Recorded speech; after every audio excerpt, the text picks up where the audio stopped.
Okay, the new chapter, metals and non-metals. So, children, we can see so many things all around us. हम लोग कई तरह के चीजों को देखते हैं, हम अपने आसपास कई तरह की चीजों को देखते हैं. चलिए, मैं अभी घर में हूँ, कुछ घरेलू सामान के बारे में देखते हैं. ये रहा मेरे पास एक पेन है, एक डस्टिंग क्लॉथ है और एक यहाँ पे एक प्लास्टिक का एक और भी सामान रखा हुआ है मेरे पास. और ये हाथ में एक और चीज मेरे हाथ में पड़ा है. तो कई चीजों को हमने देखा है. एक ये रहा, एक इसको देखा और इसको देखा, इसको देखा. तो सभी में पाया क्या, सभी में कुछ ना कुछ डिफरेंसेस हैं, कुछ ना कुछ डिफरेंसेस हैं. तो इसीलिए साइंटिस्टों ने क्या किया, इनको क्लासिफाई कर दिया different on the basis of different criterias. Different criterias के हिसाब से इसको क्लासिफाई कर दिया. किसी ने क्लासिफाई कर दिया उसको स्टेट के हिसाब से, सॉलिड लिक्विड गैस के हिसाब से क्लासिफाई कर दिया है. किसी ने क्लासिफाई कर दिया है भाई मैनमेड है या नेचुरल है. तो चलिए, कुछ और भी तरीके हैं जिनको क्लासिफाई करने के कई तरीके हैं. जैसे आपके क्लास में, आप क्लास में बैठे तो अपने आप को भी क्लासिफाई करने के लिए बैठेंगे, बच्चों को, तो अपने आप को, अपने फ्रेंड्स को, तो कई तरीके से हम क्लासिफाई कर सकते हैं. पहला तरीका, बच्चों को क्लासिफाई कर दिया, अलग अलग क्राइटेरियाज में डाल दिया, अलग अलग ग्रुप में डाल दिया on the basis of their locality के हिसाब से कर दिया. किसी ने अकॉर्डिंग टू द मार्क्स, एक मार्क्स के हिसाब से उसको डाल दिया. 80% वाली इस ग्रुप में, 90% वाले इस वाले में, तो मार्क्स के हिसाब से हमने क्लासिफाई कर दिया. फिर क्लासिफाई कर दिया कैसे, लड़का है लड़की है उस तरह से क्लासिफाई कर दिया. और भी तरीका है क्लासिफाई करने का. अलग तरीका क्या है भाई, कल कौन एब्सेंट था, आज कल कौन कौन एब्सेंट था, परसों कौन एब्सेंट है, कौन बढ़िया रिकॉर्ड के साथ है, उनको क्लासिफाई कर दिया. कौन कबड्डी में इंटरेस्टेड है, कौन फुटबॉल में इंटरेस्टेड है, कौन ये आप देख सकते हैं वॉलीबॉल में, तो miss based on their games hobby. तो डिफरेंट क्राइटेरियाज के तरह से हम क्या कर सकते हैं, क्लासिफाई. तो इस तरह से एक मेटल्स और नॉन मेटल्स का जो देख रहे हैं, इनको भी मैटर है, जो थिंग्स है हमारे अराउंड अस, उनको भी हम क्लासिफाई करेंगे. तो जब क्लासिफाई करते तो दो तरह के थिंग्स मिलते हैं, एक मेटल्स और दूसरा नॉन मेटल्स. एक मेटल्स मिलता है, दूसरा non metals. Metals and non metals तो क्लासिफाई करेंगे. तो क्लासिफाई करना कर देंगे मेटल्स एंड नॉन मेटल्स, ये काफी होगा क्या? नहीं, हमको उनका बेसिस बताना होगा कि मैटर को आपने जो थिंग्स हैं या मैटर है, उनको मैटर को क्लासिफाई कर दिया. पहला तो आपने क्या कर दिया, पहला है मेटल्स है और दूसरा आपने क्लासिफाई कर दिया क्या, नॉन मेटल्स है. एक मेटल्स के रूप में क्लासिफाई कर दिया, दूसरा नॉन मेटल्स. अरे भाई, तो मेटल्स और नॉन मेटल्स का क्लासिफाई किया है तो कुछ तो जरूर रीजन रहा होगा, कुछ ना कुछ तो जरूर किसी प्रॉपर्टीज के वजह से ही आपने इसको क्लासिफाई किया है. तो चलिए इन्हीं प्रॉपर्टीज को जानेंगे कि कौन कौन वजहों से आपने इसको क्लासिफाई किया है, या साइंटिस्टों ने जो एक्सपर्ट्स थे उन्होंने इसको इस तरह से क्लासिफाई क्यों किया.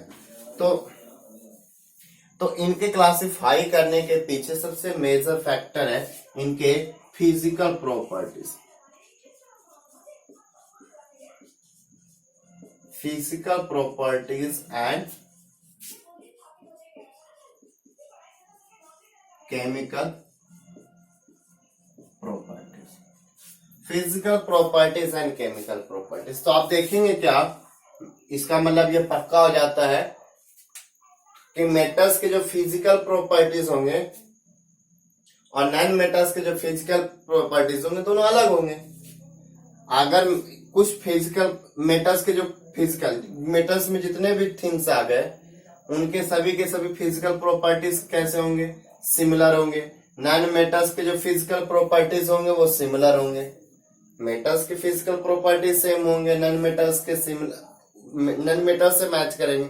मतलब मेटल्स और नॉन मेटल्स का फिजिकल प्रॉपर्टी एक दूसरे से मैच नहीं करेगा, मगर हाँ, हर एक दूसरा नॉन मेटल के फिजिकल प्रॉपर्टी से मैच करेगा, मेटल के साथ. मीन्स मेटल्स का फिजिकल प्रॉपर्टी अलग होगा और नॉन मेटल्स का फिजिकल प्रॉपर्टीज अलग होंगे. तो चलिए देखते हैं, पहले तो कुछ फिजिकल प्रॉपर्टीज के बारे में जानते हैं. तो फिजिकल प्रॉपर्टी, तो मैं पहले इंट्रोडक्शन दे देता हूँ हर एक प्रॉपर्टी के बारे में, उसके बाद हम देखते हैं। तो सबसे पहले फिजिकल प्रॉपर्टी में हम देखेंगे उनके स्टेट के बारे में।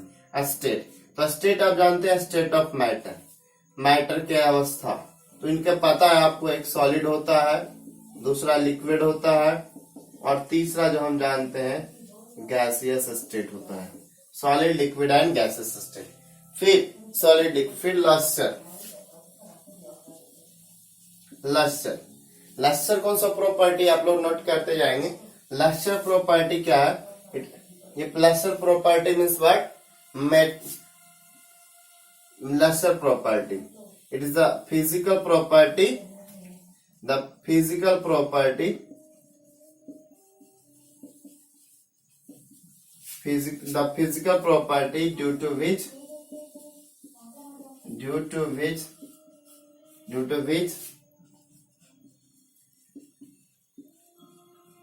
substances have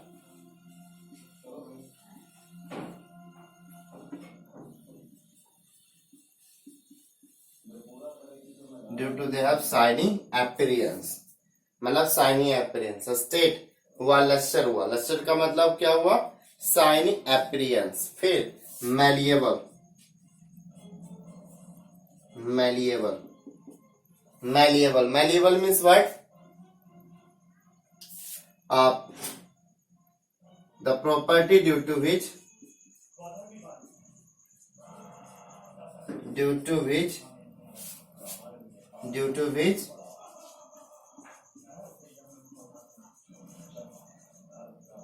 substances can be beaten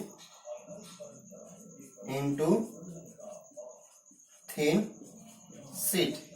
पतले पतले चादरों में, पतले पतले देखा होगा, पतले पतले चादरों में, एल्युमिनियम फॉइल को देखा होगा एग्जाम्पल में। तो एल्युमिनियम मोटा से मोटा, पतला से पतला मिल जाता है। तो means the property due to which substances can be beaten into thin sheet, मतलब हथौड़े से मार मार के, बीटन उसको हथौड़े से मार मार के काफी पतला बनाया जा सकता है। कोयला को मारेंगे, कोयला कभी होता है, कभी फूट जाता है, मगर वह लोहे को मारिए तो फूटता नहीं है, वो लगातार पसरता चल जाता है और सीट जैसा बनाया जा सकता है।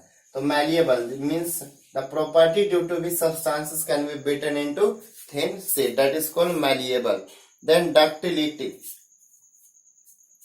Next property ductility, ductile,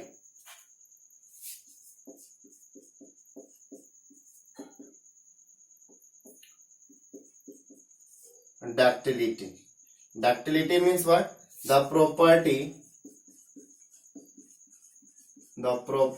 of materials due to which they can be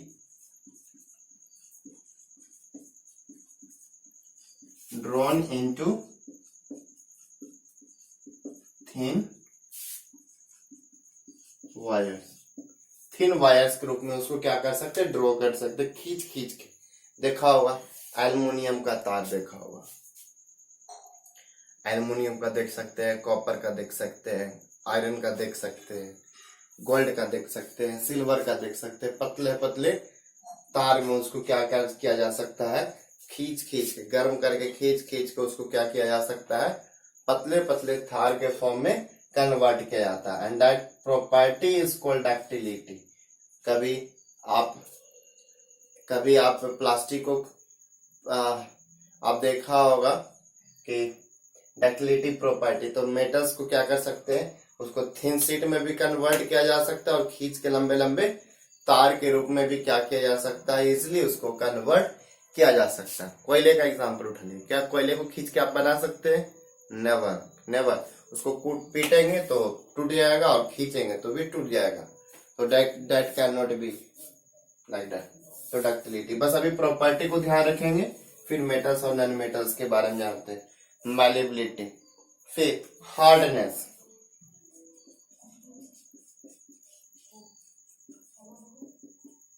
hardness hardness, hardness you know, hardness किसको बोलेंगे? Hardness that can not be broken down, जिसको जल्दी से तोड़ा ना जा सके, जिसको जल्दी से तोड़ा, that can not be broken down easily. Materials, the property of material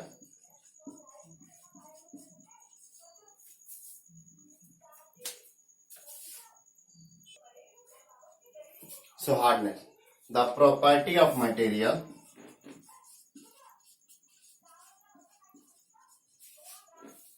due to which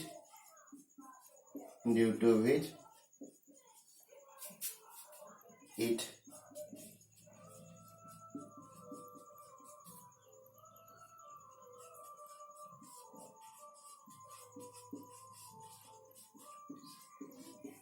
deformation. Hardness, the property of materials due to which it resists its deformation. मतलब उसको डिफॉर्म करते, तोड़ फोड़ के, मोड़ के, हथौड़े से मार के। तो आप देखा होगा कि ये प्रॉपर्टी को ही हम कहते हैं हार्डनेस। अक्सर हम लोग अपने आप में दूसरे को भी संबोधित करने के लिए यूज करते हैं, अरे लड़का वो बड़ा हार्ड है, उसको जल्दी मनाया नहीं जा सकता, मतलब वो हार्ड डिसीजन, कभी बोलते हैं हार्ड डिसीजन। हार्ड डिसीजन कहने का ये मतलब है कि एक बार जो डिसीजन ले लिया, लकीर का फकीर जिसको बोलते हैं, एक बार डिसीजन ले लिया, ब्रह्मा का लकीर, एक बार डिसीजन ले लिया, वो चेंज नहीं होने वाला, डिफॉर्म नहीं होने वाला है। समझ गए? हम लोग अपने कॉमन लैंग्वेजेस में, टॉकिंग में भी इस्तेमाल कर रहे। तो हार्डनेस का मतलब है ऐसा है कि रेसिस्टेंट टू इट्स डिफॉर्मेशन, मतलब मटेरियल का वो प्रॉपर्टी जो अपने क्या कहते हैं, अपने डिफॉर्मेशन को बहुत ज्यादा रेसिस्ट करे, उस तरह के प्रॉपर्टीज को हम क्या कहते हैं? हार्डनेस। मतलब वो हार्ड काफी है, मतलब अपने प्रॉपर्टी को जल्दी वो चेंज नहीं करने वाला। देन उसके बाद conductivity,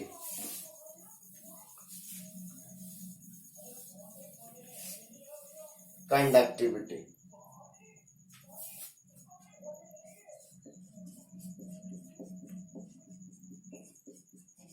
conductivity, it is the property of, ये पूरा का पूरा हम लोग पढ़ रहे हैं फिजिकल प्रॉपर्टी के बारे में।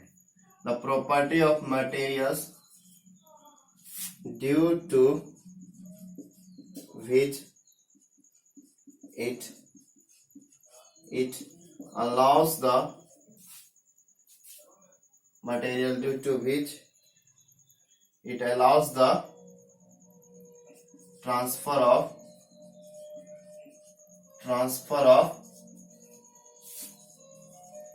heat and electricity. It is the property of material due to which it allows the transfer of heat and electricity. Material, बहुत सारा मटेरियल इलेक्ट्रिसिटी का ट्रांसफर होता है, किसी से नहीं होता है। तो बात करने की बात है कंडक्टिविटी। कंडक्टिविटी दो चीज का, conductivity of heat and conductivity of electricity. तो कंडक्टिविटी को मैंने एक ही में बना दिया। हमारे कंडक्टिविटी दो चीज का कंडक्टिविटी हमको पढ़ना है। पहला कंडक्टिविटी पढ़ना है conductivity of heat and conductivity of electricity.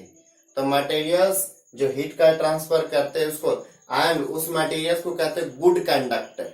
जिस मटेरियल के द्वारा, जिस मटेरियल में ये कंडक्टिविटी प्रॉपर्टी है, दे आर कॉल्ड कंडक्टर्स। और जिस मटेरियल में ये प्रॉपर्टी कंडक्टिविटी मटेरियल का वह प्रॉपर्टी जिसके वजह से हीट और इलेक्ट्रिसिटी, जैसे देखते हैं कॉपर वायर यूज करते हैं। कॉपर वायर क्या होता है? इलेक्ट्रिसिटी पास कर जाता है। कॉपर वायर को गर्म करते हैं तो दूसरे साइड भी गर्म हो जाता है। तो ये क्या है? कौन सा प्रॉपर्टी है? कंडक्टिविटी। हीट का भी ट्रांसफर होता है, इलेक्ट्रिसिटी का भी transfer. Means copper is a good conductor of heat as well as electricity. तो हम सिंपली बोल सकते हैं the copper is a conductor. Copper एक क्या है? कंडक्टर है। हमारा प्लास्टिक, ना प्लास्टिक से हीट ट्रांसफर होता है ना तो electricity, so they are called insulator. तो कंडक्टर एंड इंसुलेटर, जिसके द्वारा उस मटेरियल जिसमें कंडक्टिविटी प्रॉपर्टी एग्जिस्ट करता है, मटेरियल जिसमें कंडक्टिविटी प्रॉपर्टी एग्जिस्ट करता है, उस मटेरियल को हम क्या कहते हैं? कंडक्टर्स। ओके। एंड जिस मटेरियल में कंडक्टिविटी एब्सेंट है या उसमें नहीं है, उस तरह के मटेरियल को हम क्या नाम देते हैं? इंसुलेटर्स। उनको हम क्या बोलेंगे?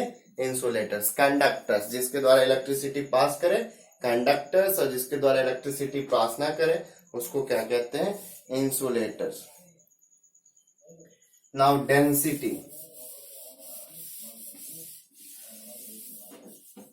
Now density,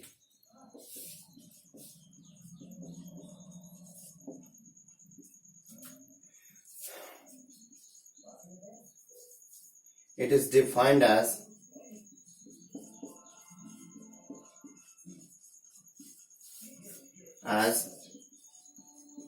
the matter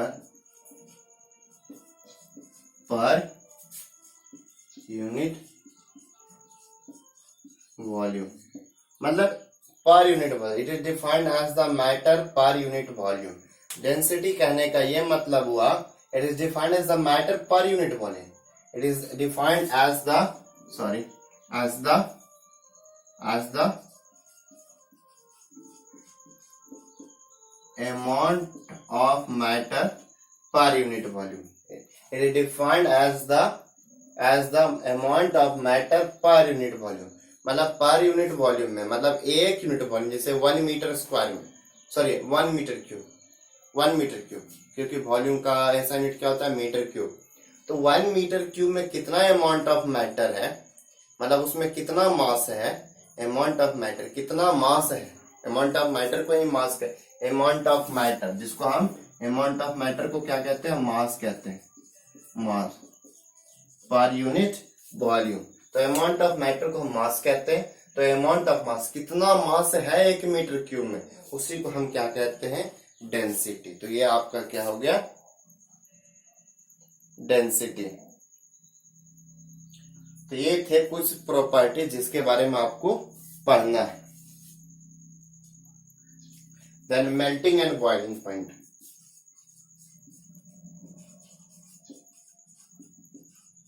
melting point, boiling point. Melting point, नाम से ही पता चल रहा है melting. The temperature at which a substance starts to boil. The temperature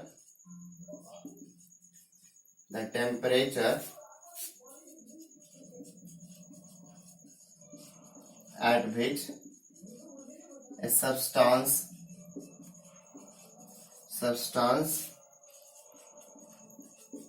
starts to melt।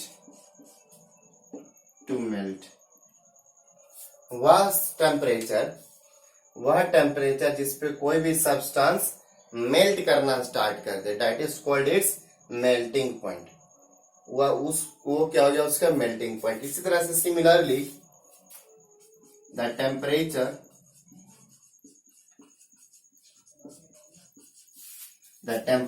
at which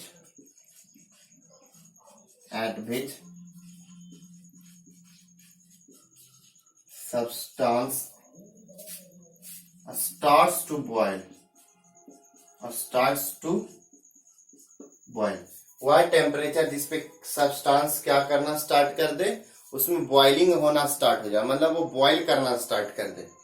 temperature at which a substance starts to boil. वह temperature जिस पे कोई भी सब्सटेंस बॉइल करना, उबालना स्टार्ट कर दे, उस सब्सटेंस का वह बॉइलिंग पॉइंट कहलाएगा। तो ये कुछ फिजिकल प्रॉपर्टीज थे तो जिनको आपको समझाया गया है।